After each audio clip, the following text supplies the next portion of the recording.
So I want to go to the Stone Church open mic on Sunday, and the brake warning came on in the I-3 in Rangeley when I was driving around. When I was driving to the studio and back today, and I don't know whether I should drive up to New Hampshire or if I should play it safe. It's like your brake pads are wearing out. Could be the rotors. What? So what? Just drive the freaking thing. Come on. I could take Route 1. That'd be safer. You just want to just keep it to 15 miles an hour. 15. So that if the brakes give out, you can just plow into a tree and survive. Just right up onto the embankment and it'd be fine. Right, or into somebody's living room. Or put your sneakers on the ground. Yeah. Yeah. Put my sneakers. I see. Like maybe Fred Flintstone. Yeah. Could rig up some Converse to instead of the brake pads. Yeah. Probably work. Car like that. It's not a lot to it. Is it like an adamant error, or is it just like those things like your tire pressure's low, or is it like you're gonna die if you don't do this? The triangle with the exclamation mark in it, that's like always on, and it says brakes. Did you Google it? Did I what? Did you Google it? Did you see what? Yeah, I did. Most people are complaining that somebody was being quoted $1,100 for pads and rotors. There's a shop right at the end of my street, but they can't take me until Wednesday. So it's a question of I can probably get to the Stone Church and back. Fine. I'm probably fine. And also, what does it mean? Does it mean that they're wearing down? Is that all it's saying? What's the explanation? That's what I did find out, is that it's a little wire in the brake pad that sets off the sensor. Oh, it's fine. No, go ahead. Yeah. No. Yeah, the worst that happens. If you drove like another 100,000 miles, you'd probably like etch like nice divots into the actual plates where the pads are. But whatever. This is far afield from Tom's. Like, what the hell have I got? Well, we have a guest, and this will be the last episode with Jim in Funny Not Funny with Jim and Lionel, because I will have died in a terrible car accident. Yeah. By Wednesday. But then our viewer count will go up like hell. I mean, that'll be great. Yeah, well, you're going to make out like a bandit. I will. Yeah, go drive. Knock yourself out. Go as fast as you possibly can. So Tom Burris is here with me in my living room, actually. And Tom is the lead singer and songwriter in a band called Jabbering Trout, and is also has a YouTube channel that is Tom Burris Music, all one word. And that's actually where you find his most recent stuff. So this is very modern of you, actually, to kind of only release on YouTube. I can like that. So Tom is here, and I'm a huge fan of his songs.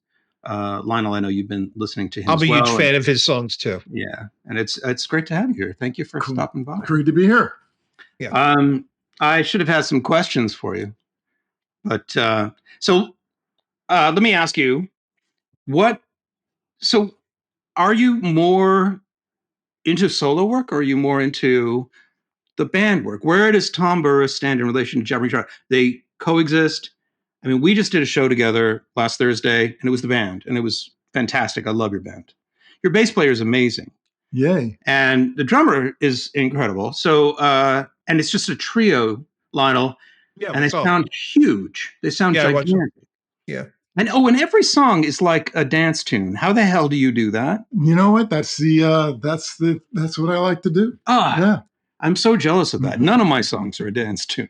Some of them are. Well, yeah, but it's like that was actually, even when I first started hearing it, was you and a drummer. It was very danceable. And it reminded me of Chris Ballou, his first band also. Did you ever meet Chris when he was in town? He was in a band called Egg. And then his drummer kind of lost it, and he went to Seattle and he formed the presidency of the United States. Oh, yeah, you mentioned this to me. And and like every song was danceable. Yeah. Like, do you just start with a beat? Is that?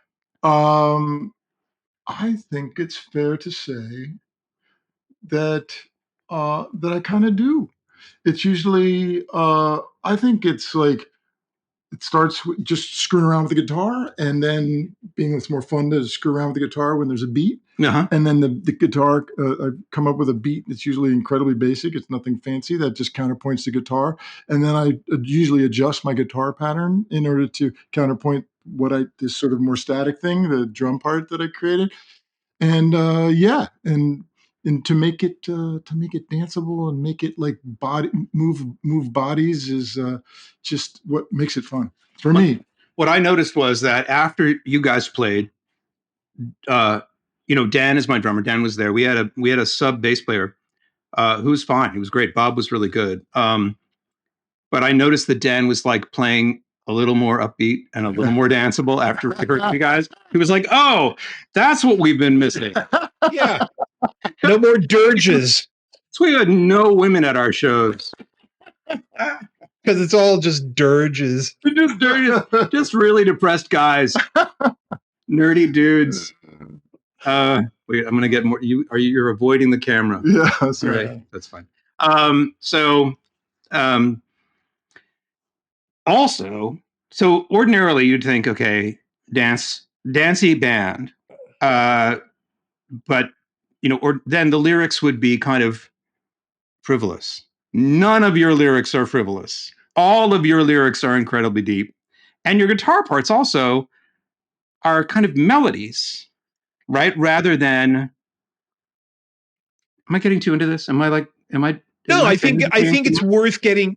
I think it would really help the listeners if we played a chunk. Like, what's the one that you played for me? The Fisherman? Oh man. Which I think is just an astounding tune. It is my example when I teach songwriting now. When I teach songwriting, I use that as an example of how you start a narrative song in a way that it's impossible for the listener to stop listening. It's amazing. So yes, this is The Fisherman, or just The Fisherman, right? Or Fisherman. I think it's The Fisherman. The Fisherman, and this is actually this is a deep cut from Eponymous. Yeah. Oh, great. Here it goes.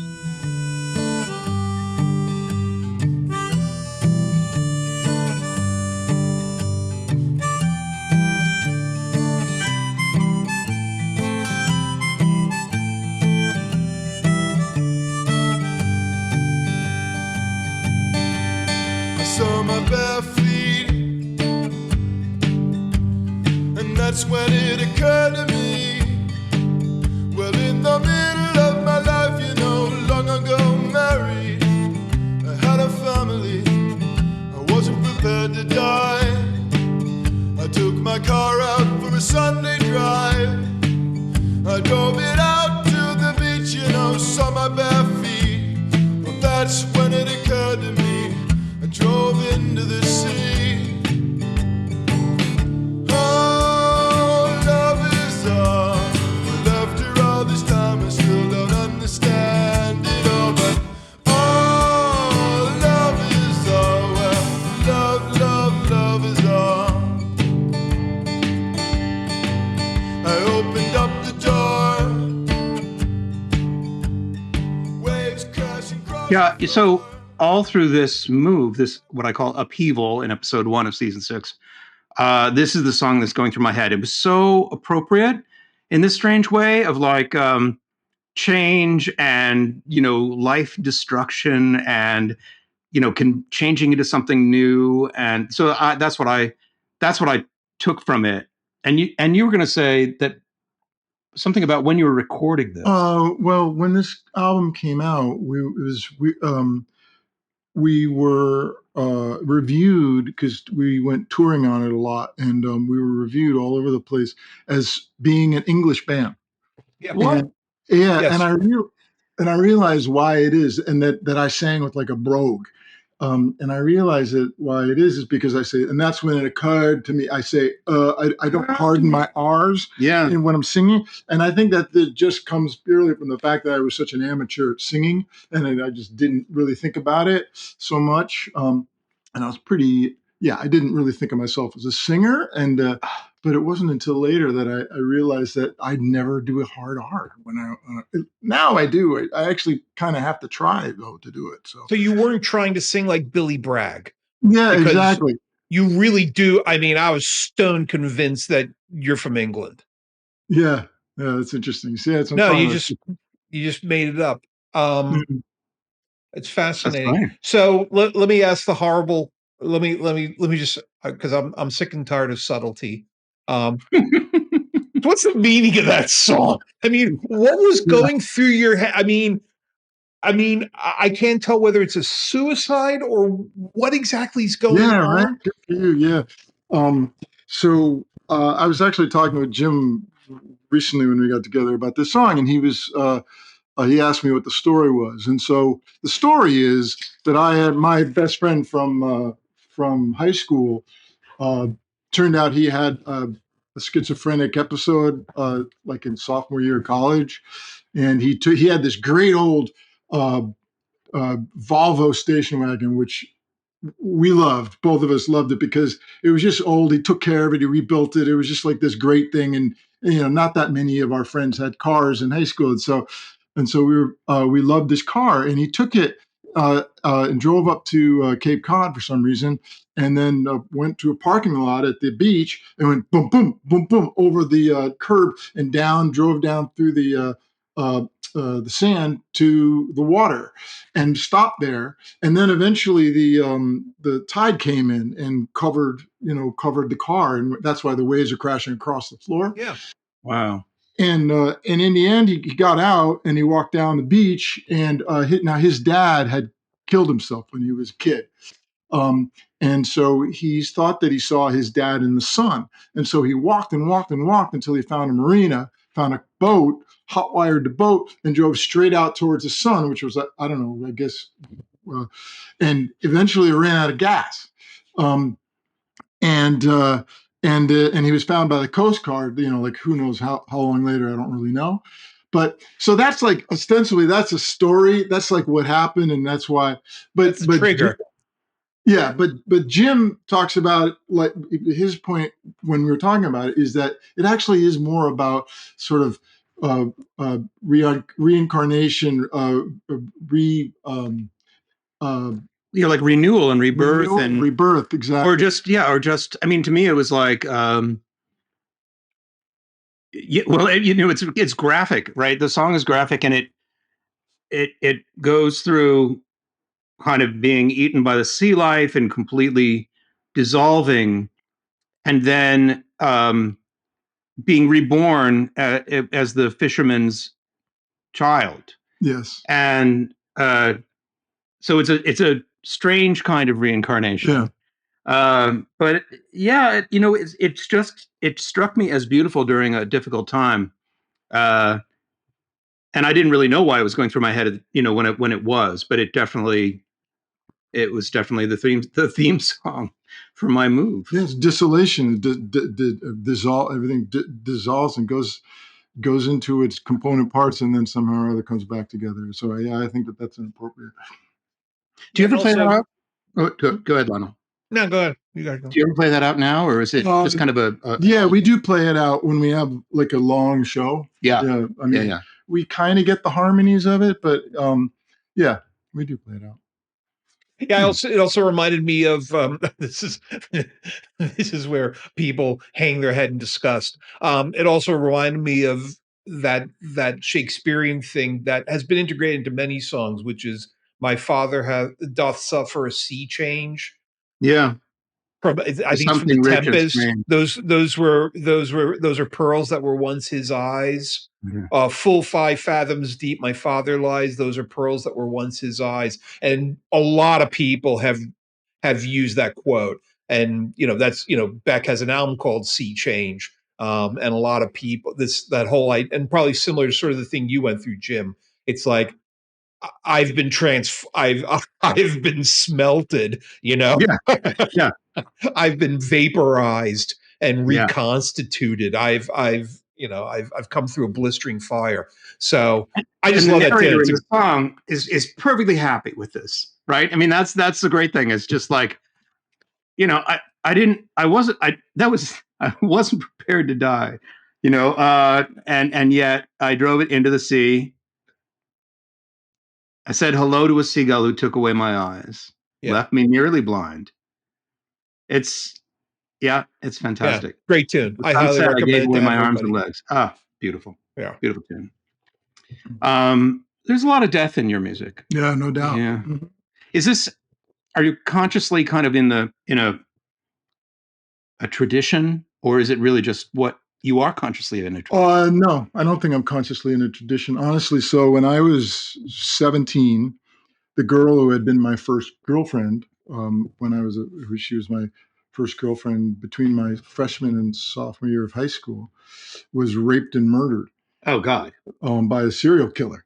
And I was 17. And when I was 17, I looked like I was 12. And I've always been sort of, young looking. Yeah. But so I was developmental, and I was like a year behind everybody in my high school. So I just wasn't mentally prepared for that. I mean, not that you can be. I can't imagine anybody being mentally prepared for that. But it basically made me really think about that. And honestly, I had I felt suicidal at the time. I was just like, what is it about? Because and I decided that the thing that would motivate me to live. I mean, I probably didn't have the whatever, wouldn't have gone through with it in any case, but what would motivate me to live was to create. And so I think maybe that's why a lot of the things that I write, or not a lot of them, but some of them anyway, have a sort of that kind of a theme. Yeah. I mean, another song is the Sailor Song, Right. Which is I lived on a sailboat and sailed a lot in my life. Owned a sailboat for a long time, and so it was, again, ostensibly about a sailor who goes to sea and finds himself in a storm, and he's ultimately in the water, looking up at the sky as the tip of the mast is poking over a wave. So he's outside the boat, and the shoreline is still thousands of miles away. It's like this sort of thing.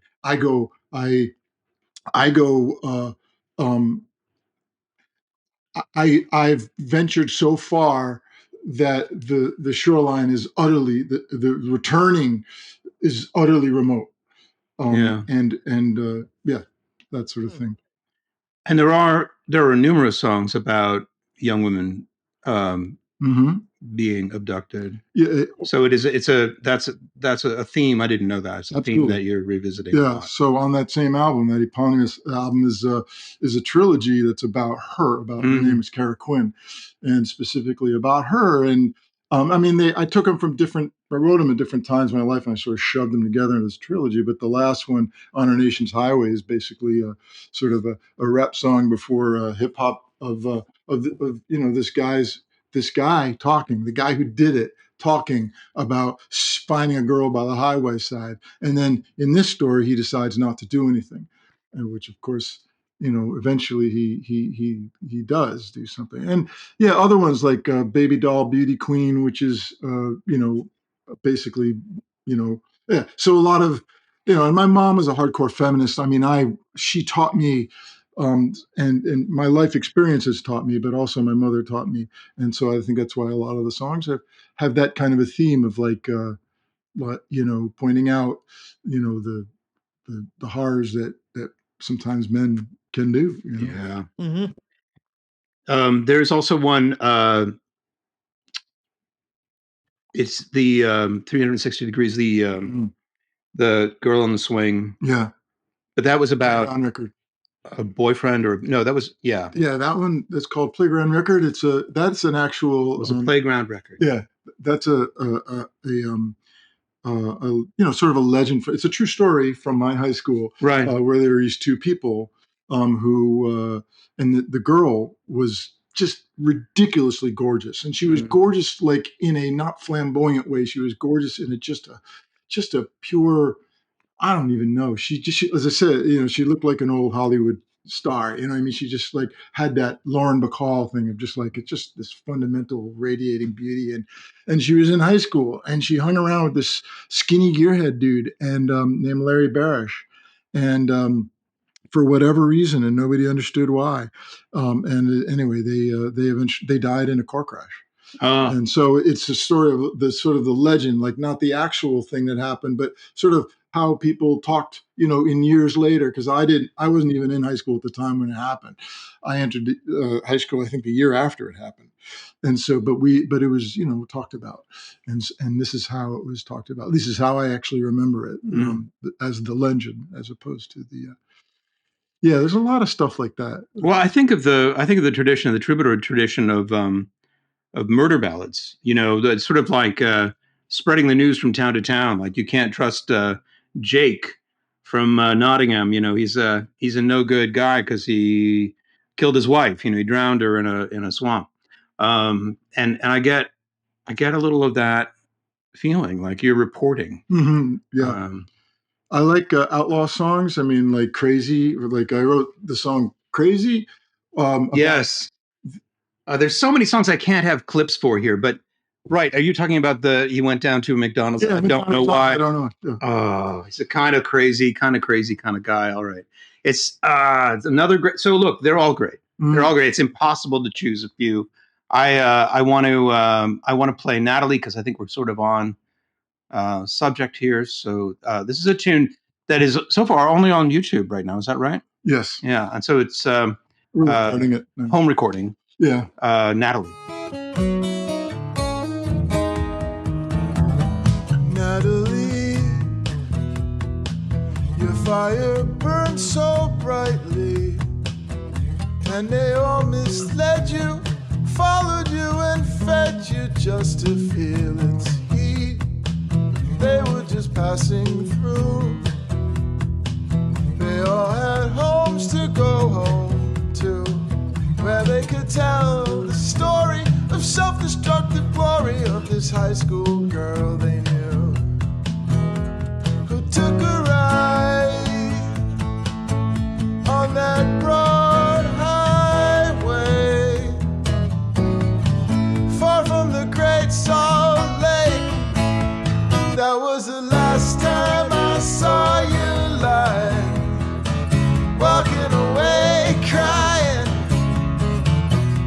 The sign saying, take me anywhere, I'll take any ride.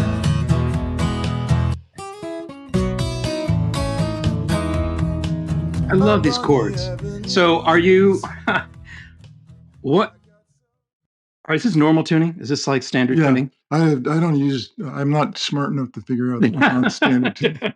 So this is standard tuning, and I notice you don't use capos, or do you use? I do sometimes, capos, but not like the not the weirdo capos that I love these chords that it starts with. I usually have to kind of get into it, like drop the C or drop the E to a C or something to get something like that sound, where it has this kind of rich bottom, and I don't know if it's a diminished or you're just adding a 6 or something to the chord, but it's beautiful. But is this also a true story, or is this is also a true story? That's about a friend of mine. So I lived in Utah for a while. When I graduated college, I went to Utah, and I was a terrible employee. I went to Utah to take a job, Salt Lake City, and I was a terrible employee. Got laid off after 6 months, which was awesome. It really was. It was such a blessing, and so I was broke, and I was living on unemployment insurance, and up in the avenues above Salt Lake City, which is gorgeous. Salt Lake City is great. I love Salt Lake City. And I used to go. I was, I had begun writing songs, and there was this little like cafe called the Painted Word, Painted Word, and down like right underneath, right beside where I-80 went cut through Salt Lake City, and underneath I-80 is where all the homeless guys hung out.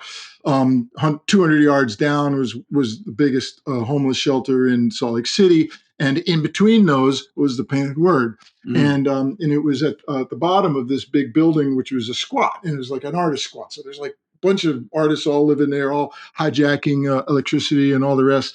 And it was just a really great spot. And I'd go down there and play music, like play shows and stuff. I'd call it shows, but it was just whatever, they just let me go up on stage and play songs for people. And then one night I met this girl named Natalie, but she was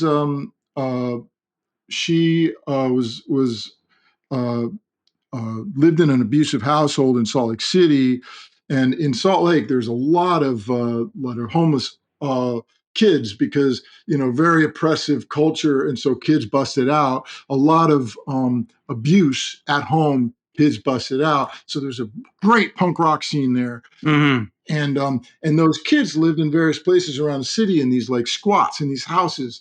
And so she was living in one of these squats, and she was, I was attracted to her and she was attracted to me, and we just got, talking and stuff, and ended up going down to Utah, and going down to Arches National Park and hiking for like a few days. And that's how we kind of got to know one another. We came back, but she was leaving for New Orleans in like 2 days. And so she,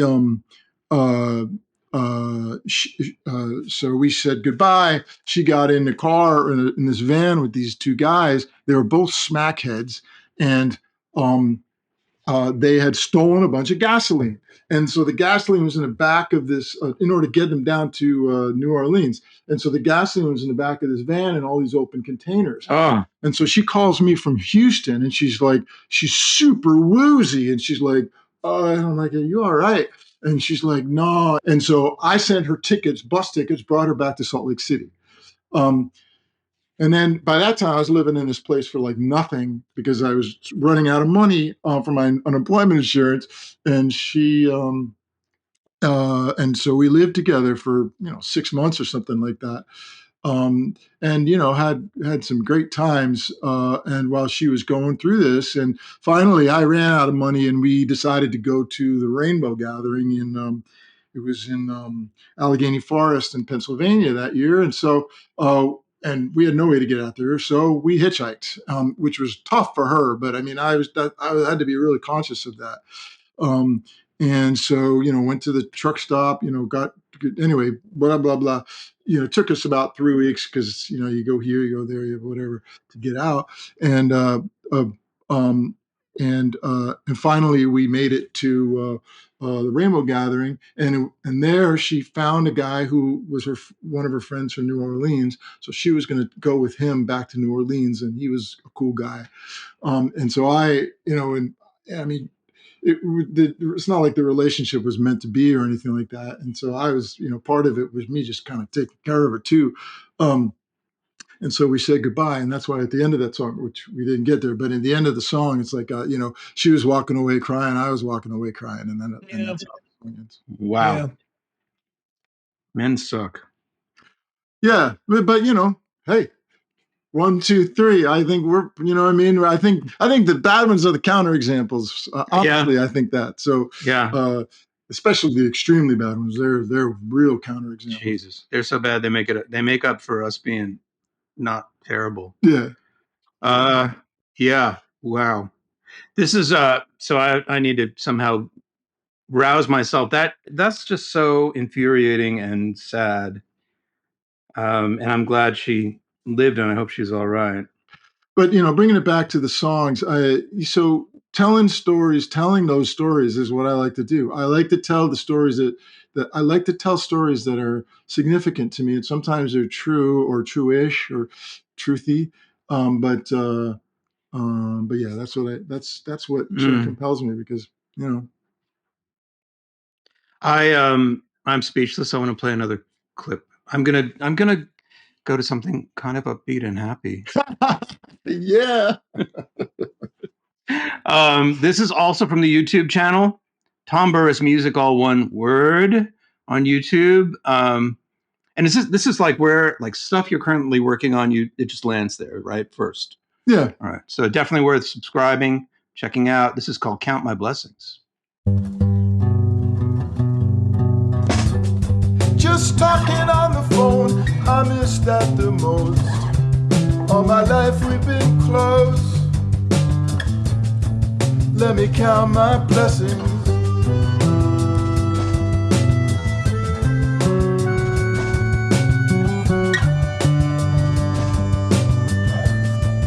Let me count my blessings. Sometimes I forget you're gone in the course of a day.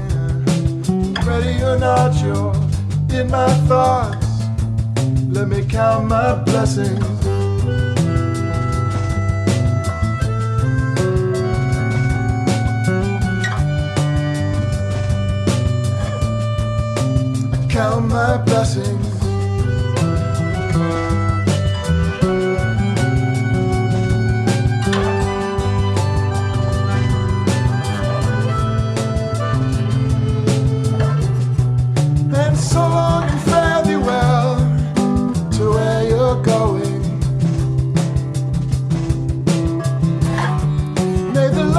that you inspired stay ever flowing. Yeah, so the title is really cheerful, but as it turns out, this is another song about death. Yeah. And Sorry about that. can't catch a break here. Well, the fascinating thing is that the tunes, they're not morbid. Yeah. You know, musically, they're not more. I don't find them morbid in any way whatsoever. And in fact, the Fisherman's Song, to me, is really upbeat. So that to me is the fascinating thing, is that the tunes themselves are very upbeat and, cheerful fundamentally. And then they it sort of reminds me a little bit of like Steely Dan, which is that, it's this very slick, polished, very jazzy, upbeat kind of pop. And then you listen to the lyrics and it's like, okay, this is not a happy world that these people are inhabiting here. And that's an interesting contrast. It's really, it forces you to think. Yeah. So anyway, that's my art. My 2 cents. It's art, motherfucker. But you go to a Jabbering Trout show and everybody's like dancing around and it's very danceable. Yeah. And the tunes are super catchy and you never forget the chorus. Yeah, I think that's also something from a songwriting point of view that interests me, is to like make it package whatever message you want to package in a enjoyable, poppy, rhythmic, danceable, package, sing-alongable kind of package, because why not? Yeah. Do you ever do that? Do you ever, like, when you're writing a tune, you're like, boy, this is a real downer, like musically, I better brighten this one up a little bit? Or is that natural to you? It's just the way you do things. Lyrics generally come later for me. So, so it's usually unless it's maybe some lyrical hook that but generally the lyrics come afterwards. So I like, oh, okay, I have a substrate. Now I'm gonna put a narrative on it. Oh, yeah. So I mean, it could have been really anything. Yeah. Who are your musical heroes? Some of your musical heroes. Shane McGowan. Don't know that. The Pogues? From the Pogues. Yeah. Shane, yeah. The Pixies. I was going to say he had better teeth, but he got his teeth fixed, I think. Yeah, I think he did before he died. The only thing I really know about Pogues is that, what's that thing, Christmas New York City? Yeah. That he did with Kirsty MacColl? Yeah. I thought I was watching, I was like, holy, like, people actually make videos like this? Mm. And they write songs like this? It was amazing. Yeah, it's Christmas Eve, babe, in the drunk tank. I mean, it's very similar, right? It's like it's a great song. I mean, it could have been about gerbils mating or something. It would have been just fine. But and the New York City Police Band sings Blonde. Yeah. That's her. Yeah. So anyway, Pogues, McGowan, who else? I don't really listen to a lot of music. Back in the day, I listened to a lot of fusion jazz, actually. You know, I mean, really? I think, like, in terms of like harmonies on chords and rhythms and stuff like that, and odd changes. Not that I had that many odd changes, but fusion jazz like Mahavishnu Orchestra and Return to Forever, Weather Report, and and also old funk like like Return, Earth, Wind and Fire, of course. But I mean, that's fabulous. Kind of pop. But like the Defunct and Defunct.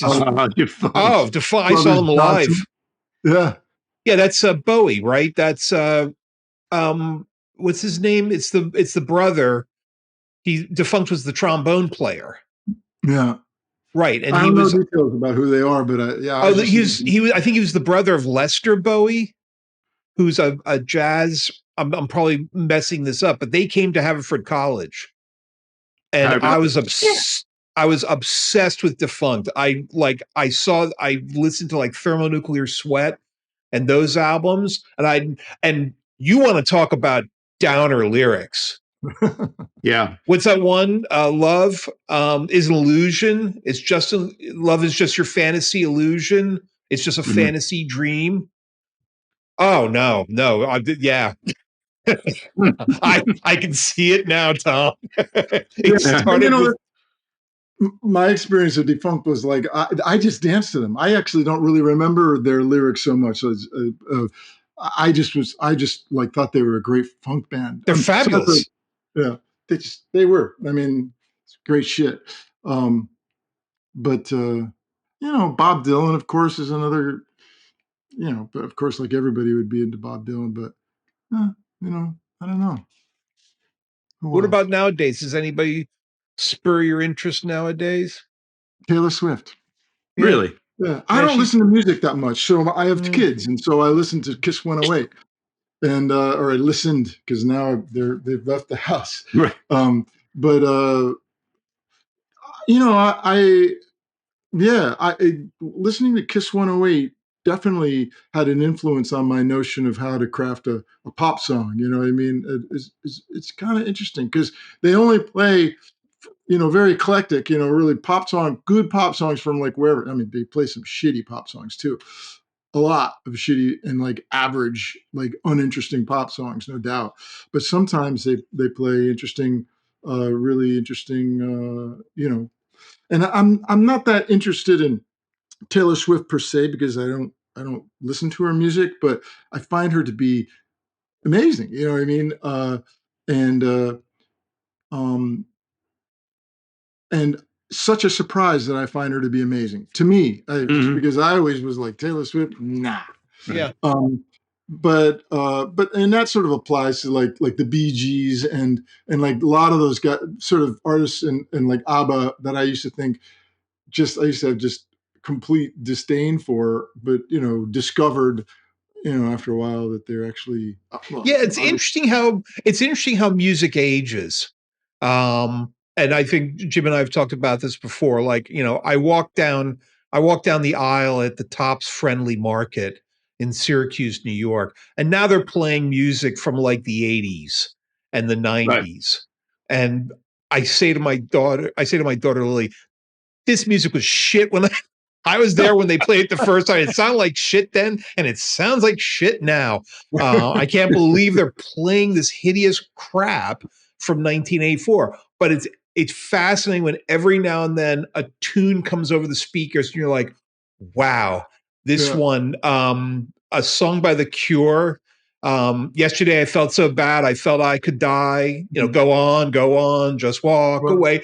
It sounded really good compared to all the, Heaven 17 or, synth pop stuff, the Duran Duran too. I mean, nothing sounds worse than Rio being played over the speakers at the Tops. I just want Hungry as a wolf. Oh, it's, and they're not a bad band. It's not bad music, but it's just like playing this while I'm trying to choose, which Kraft macaroni and cheese I want to buy is just like not. This is a soul destroying for your enema. Right? Yeah, extra cheese. Yeah. So that's interesting. That's interesting. Taylor Swift. Yeah, my daughter also had me listen to some Taylor Swift stuff, and I was pleasantly surprised. So, Catherine played me a while ago now, played me this song and asked me who I thought wrote it. And I'm usually good at this, and I couldn't think of it. I couldn't figure it out. You might know when I say the title. It's Islands in the Stream. Dolly Parton and Kenny Rogers.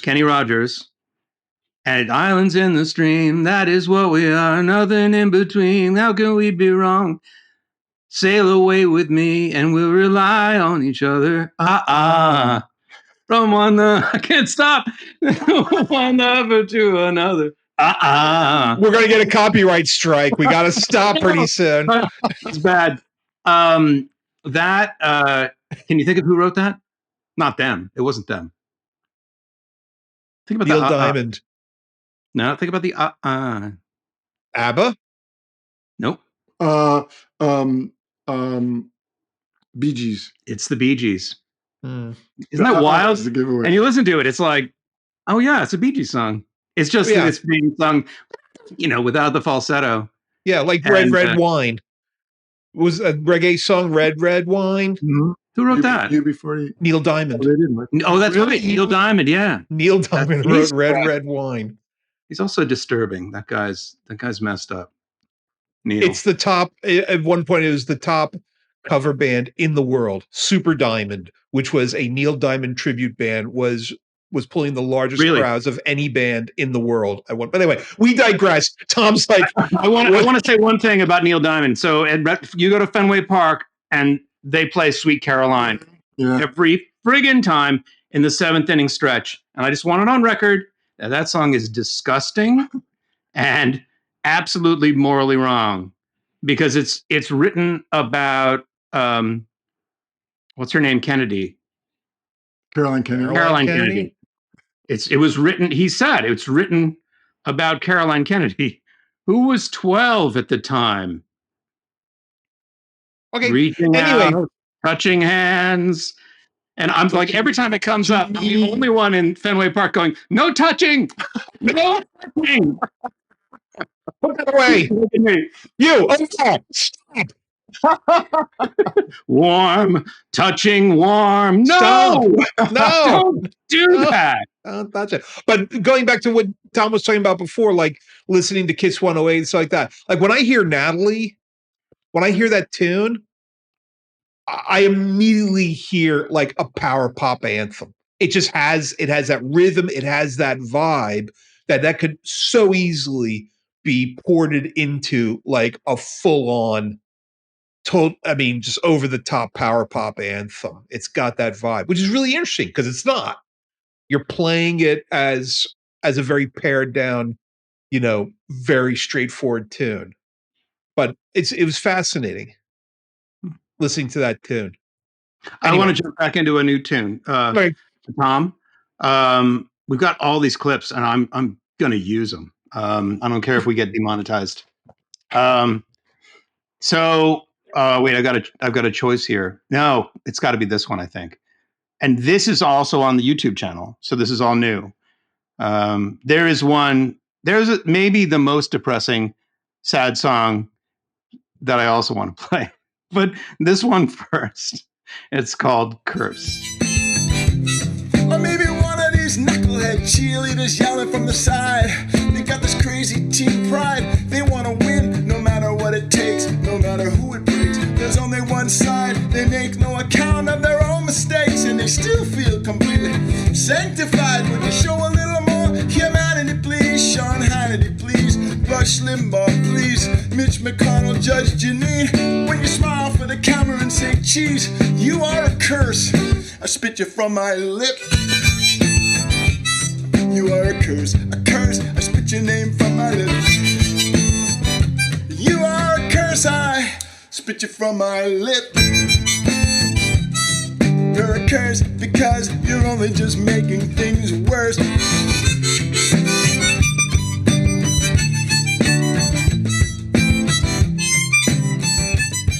So pithy, and it's also so relevant to Amen. All the trolls and all the talk shows and the people just trying to enrage everyone because that's where the clickbait is. It's engagement, Jim. It's not enragement. It's called engage. Come on, Jim. Yeah, I'm sorry. Get with the program. It's called engagement. That's what Zuckerberg calls it.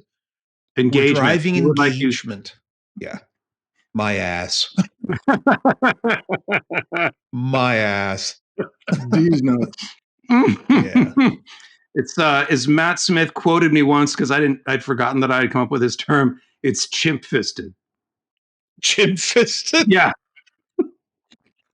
Those chimp fisted talk show hosts.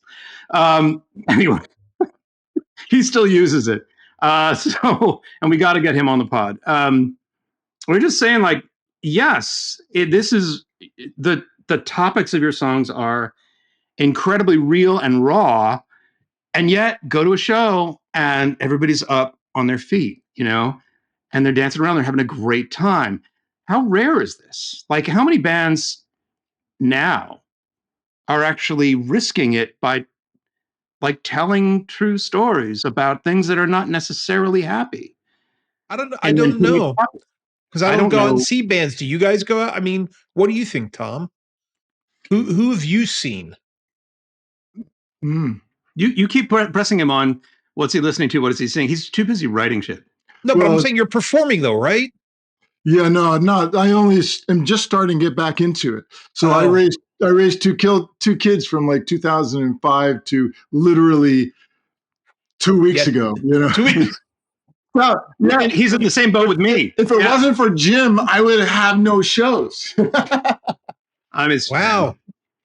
So you're jumping back in after 20 years. I saw you, Patsy. Yeah. I'm only just now starting to try to get back into performing. So it's not like I've opened for and played. If that's what you're talking about. I haven't done that a lot, but I certainly did a lot back in the day. But it was a different time. Yeah, a different time. And for all the booking agents out there, we are available for your cruise ship, the show, festival, the Tom and Jim show. We can go on any cruise ship. Absolutely. You like. And serenade serenade the occupant. It will get them to drink. Let me tell you. And my songs and his songs, you'll be drinking. A lot of tipping going on. People just love the tip. Hanging out by the pool, falling in. Yeah. Be good. Yeah. All right, here's the one that's going to get you to drink the most. I love this song. Oh my God. Rolling the wood chips, drink when the water drips, smile for the scientist. I hold myself so still, there's so much time to kill. Push a little button, get a little thrill. When the sparks fly, they'll be shouting my name.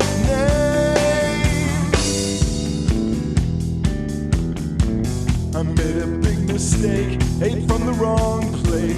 It doesn't seem like much, but that's all it takes. I got no time to talk. Put on my rubber socks, wait for the 50-watt electric shock.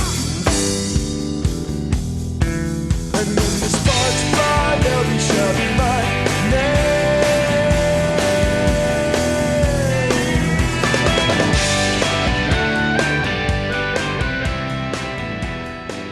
The voice of Sparky the Gerbil.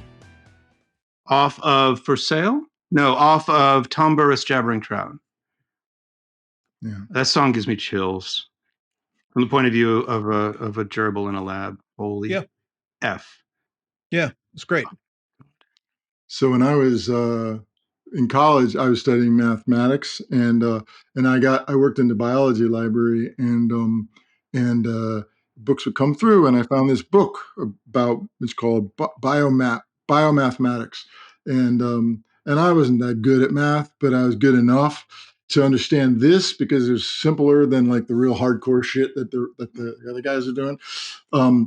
And I decided, this is for me. And I took a year off and was working for a neurophysiologist at the University of Virginia at Charlottesville. And he had done a lot of experiments on gerbils by putting electrodes in different parts of their brains and seeing and basically doing Pavlovian conditional learning that showed it happened physiologically in the mouse's head. I was afraid that this was going to be the story behind the song. Yeah. So I was doing my math on my pieces on my notebooks and then doing models on the computer while over here his graduate students were like basically dealing with gerbils and I was just super conflicted about it. It was like and so that's kind of where that song comes from. Yeah. But again, another example of just like I don't know, wanting to write about some just fucked up shit that I'd seen or experienced and stuff, because again, why not? Well, yeah, why not is because you're afraid it will, that you'll turn people off. Why not is you're afraid that you'll scare people away. But your music doesn't scare people right now. Right. That's right. Now that we're unpacking it, nobody's ever going to listen to your shit. But no, but your songs are fantastic and enjoyable, and about real fucked up shit. I love it, but it's and not all of them are about fucked up shit. No, I mean, I'd have to think. I seem to have only picked out the ones that I think it's pretty easy to find songs that, and not fucked up shit. Well, that's true. Everybody Stand It's Together really is a very Everybody very Stand Together. uplifting There and you kind go. of come together There and you do go. stuff song. Yeah. There's another one called Damn Fantastic, which is I'm so happy I'm wallowing in fluff. And there's what's the love song that you played on Thursday? That's beautiful. Yeah. Isn't this how our love feels? Yeah. It's very romantic. Oh yeah, love songs and stuff. It's not all about death and I don't know. It's just horror. it's just how I picked them. I'm sorry. This is how not good. If you want 'cause I to don't- prove that I have happy songs, play Damn Fantastic. Damn Fantastic. That's what we're gonna go to Damn Fantastic. Well, I'm so happy, I'm wallowing in fluff. It's like an itch you can never scratch enough. I'm not saying any of this is real, just hold on. 'Cause sometimes you gotta go with what you feel. I got this fantastic feeling now. I got this damn fantastic kind of feeling somehow. Fantastic, come what may. I think it's gonna be okay.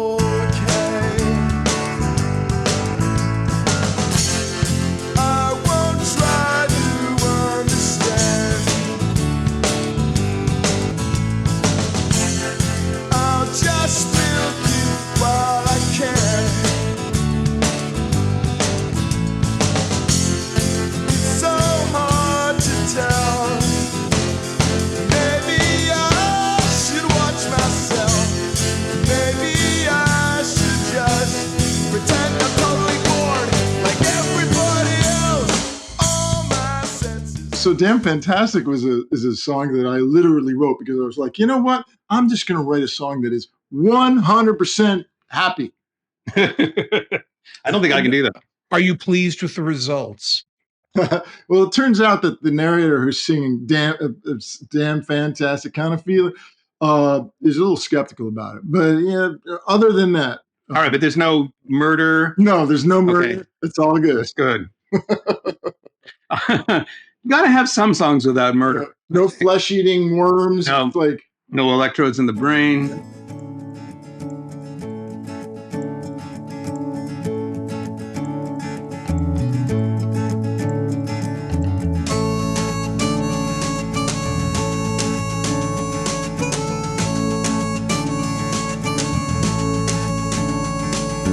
Little sister, don't be sad.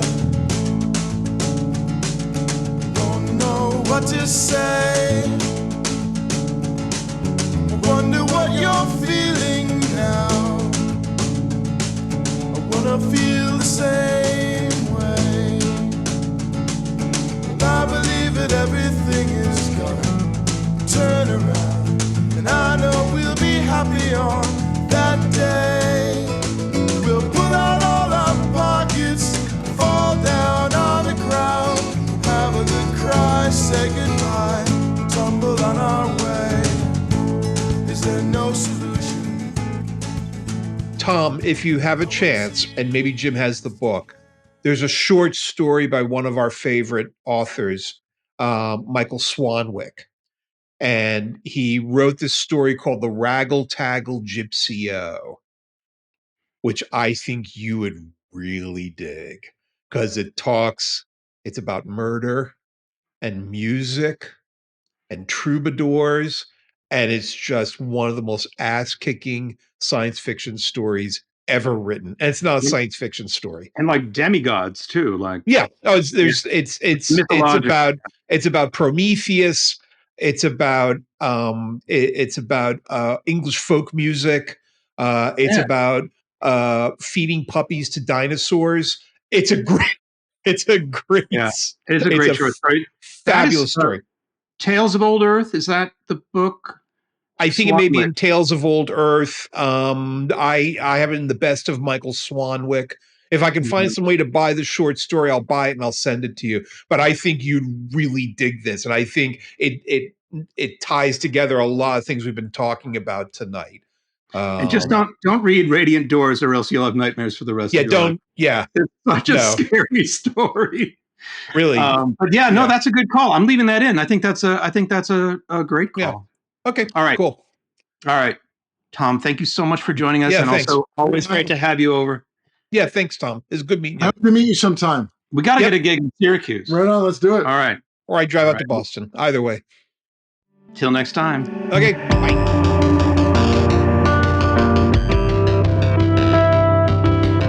Funny Not Funny is produced by Jim Infantino at Slab Media in Boston. Jim Infantino and Lionel Casson are the co-hosts. Our website is funnynotfunny.net.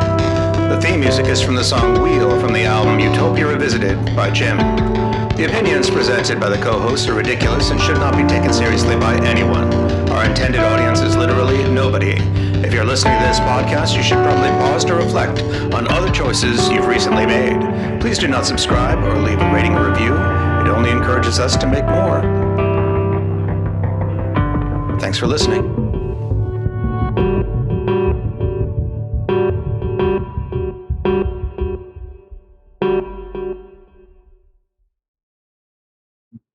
Poppy kind of packages, but also in the end, I don't give a fuck. You know what I mean? Nor should you. Again, it goes back to that vow I made to, when Kara Quinn died, which was like, I'm going to be creative. I'm going to express myself. I got to say what it is. I'm saying. But I don't want to entirely compromise the potential for having some sort of, success, as in, having people enjoy it. So that's why it's packaged in a certain way. But, yeah, but I mean, so if you're only creating things to please people, it's not art. It's pablum. It's crap. Well, I mean, and there's just so much of craft. that. It's craft. You're right. It's crafted. Right. Yeah, it's craft.